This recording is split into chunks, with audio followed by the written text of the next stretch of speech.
I think my favorite way to procrastinate is to write something else. I have written whole books by procrastinating about books. Little Brother was written while I was procrastinating about Makers.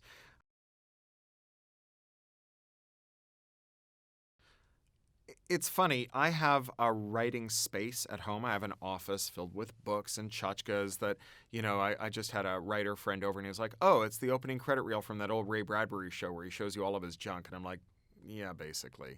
And I've got a 40-inch monitor and a great chair and a standing desk that comes up and down and all of the things. And yet, I mean, I have to say, I do the majority of my writing on the road. I always have.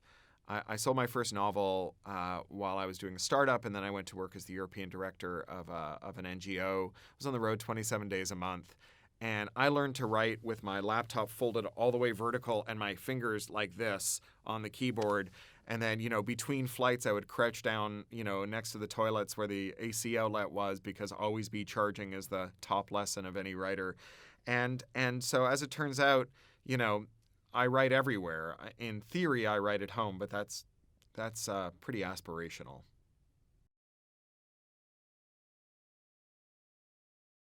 They say that no one's the villain of their own story, but anyone who's ever lain awake at night recriminating with themselves about something that they did that day or 10 years before knows it's actually pretty easy to be the villain of your own story.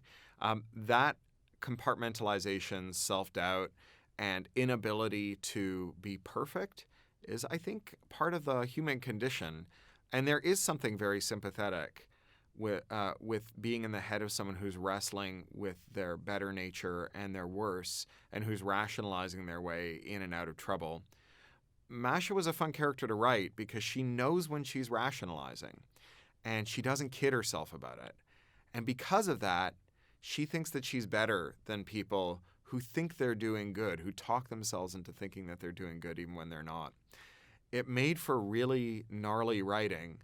It also, I think, kind of changed how I think about my own life. I mean, like everyone else, I am a flawed vessel.